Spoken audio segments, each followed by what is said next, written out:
Why do record signings fail most of the time in football? If a club wants to stay competitive, constantly move with changing tides of football, and win as many trophies as possible, they must buy new players. These players are a form of investment. Clubs can buy players for a sky-high value and others for meager amounts. The amounts clubs buy these players depend on how much the selling clubs value them and amid other circumstances. Now, only the selling prices can be justified. No one can predict the success or failure of new signing. This video will discuss why most record signings fail in football. But before we get started, so you get all updates from us, you should like and subscribe and click on the notification icon. You can be sure that we have lots of exciting content after this. Now that it has been settled, let's move on with the video. The insane pressure. Professional players get to play in the big stadiums. They play under the most giant lights and intense scrutiny. Now, when you are brought to a new club and command an insane amount of money, there is so much involved. Once a club breaks the bank to bring you over, all eyes are on you. Fans, opposition players, the unforgiven media, and even your teammates and all of the big execs that run the club have their eyes on you. The general expectation is for you to kick the start immediately and show everyone that the big money spent on you is worthwhile. No matter how mentally resilient you are, this can affect your performance. This takes us back to when Manchester United broke the record for French midfielder Paul Pogba. The English media descended on him, and talks went on at the end about whether he was worth that price tag. The problem of a huge upgrade. Sometimes in football, the problem might not be that of pressure, but the result of an upgrade in the general fortunes of the club. Football leagues have different stages, and a club moving from a step to a higher level might affect the performance levels of erstwhile top players. Imagine being the major player in a relegation threatened side, and all of a sudden your club now has to play in the Champions League with some of the best players in the world. Or you were sold from a league in the coldest parts of Iceland to the Premier League.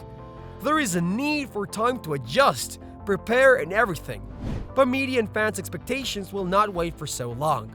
Now that is one hell of an upgrade, and it can have terrible consequences on the performances and the career of a big signing. You go from being the most significant player in a small club, in a minor league, and small stadiums, and suddenly being thrust into the lights to play with established players in a big club with big aspirations. This is primarily why players are advised to move to an intermediate club before making that big money to any of the top clubs in the world. Erling Haaland and Jude Bellingham play for Borussia Dortmund before moving to the current clubs. Bruno Fernandes played for Sporting Lisbon, among other players. The dangers of being confined to a position. This reason is similar to the last one, but it's also slightly different. Record signings sometimes fail in football because their roles are confined, and they remain stuck in one position when they get to their new club. Imagine coming from a small club where you are the leading player. You play a free role, and you must avoid being benched to get to a position when you are confined. This happened with Philippe Coutinho and Antoine Griezmann when they moved to Barcelona. They were used to playing free roles and contributing massively to their former clubs. Still, they got to Barcelona, and there, Lionel Messi was already doing all of that at a far higher level than they could ever do, so they had to be confined to specific positions. This is the same for Paul Pogba. When he was at Juventus, he could decide the position to play. He was more of an attacking midfielder and created scoring chances for his team. But when he got to Manchester United, his role got more significant. He was saddled with defensive duties, covering the defense and still creating goal-scoring chances. That responsibility can overwhelm anyone. The change in system. In some instances, it is not the price tag, the pressure, or the rigidity of position that causes record signings to fail. It is the entire system. A change in the system has a massive impact on player performance. Imagine moving from a club solely about gen pressing with fast attackers in a transition to a club with a tiki-taka playing style. You're used to snatching balls and moving in pace with your team on the counter, and then you have to adapt to the change in playing style, where you have to hold the ball confidently and pick out good passes to your teammates, irrespective of how close or far they are from you. This will, of course, take some time before you adapt. You quickly picked passes at your former club. You were the best at it. You dribbled effortlessly because you were playing with some lesser-ranked players. Now you will realize that you are less rated than you thought and must improve many aspects of your overall gameplay. It is pretty tricky to navigate and can be disastrous for a new signing. Sometimes managers just do not want these players. Aside from all the factors above, sometimes record signings fail to impress at their new clubs just because their managers do not want them. A football club is still a business and is being run as one. There is always a chain of command, some call the shots aside from the coach. It is quite ironic that many of these people, higher-ups, who call the shots are less experienced as far as football is concerned. Some of them are excellent business people, and that is all. In short, there are instances where the manager simply does not want a player or does not see specific need for a player, but he is forced to move for the player because the club president or members of the club's board wants that player. This creates a situation where the player is underutilized or played out of position. We have seen this with the presidents and coaches at Barcelona when Philippe Coutinho was chased, bought, and ended up being used out of place, making him have an underwhelming spell at the club.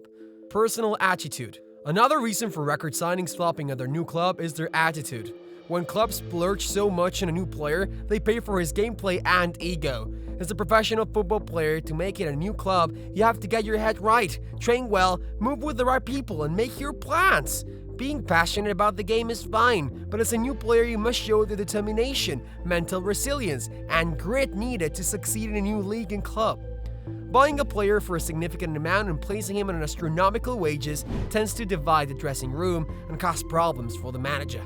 We have seen this with Zlatan in Barcelona, Lukaku with Chelsea, Eden Hazard with Real Madrid, amongst others. Hazard has always had a laissez-faire attitude towards training and football, and he got away with it. He would come straight into the team and bang assists and goals, but he could not do this with Real Madrid. There are reports that in Spain, Eden Hazard could eat anything.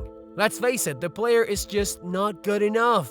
Most folks prefer to avoid talking about this. They do not like to mention this in opinion analysis, but the truth most times is always staring us in the face, and we just don't want to accept it.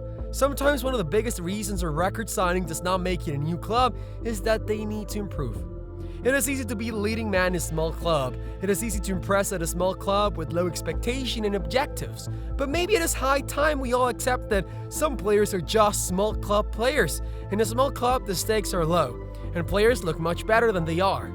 A transfer to a big club exposes them, and they are forced to either step up and play their hearts out or just stick it out on the bench before seeking a transfer out of the club.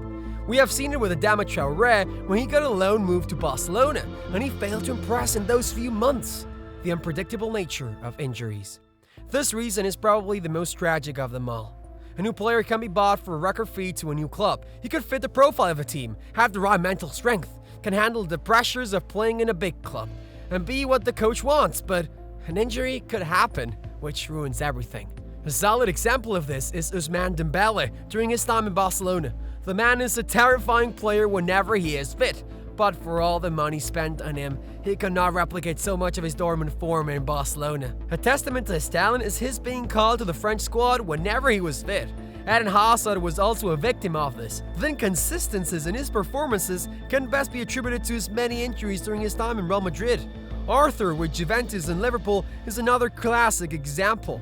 They are testaments that injuries are terrible situations for a player's career and how they affect the influence of record signings. If you've enjoyed the video, let us know of any other reason you think record signings fail at their new clubs. Then remember to like and subscribe to this channel, and then click on the notification icon so you can get all the updates coming from us. We will catch up in their next video. Bye bye, fellas.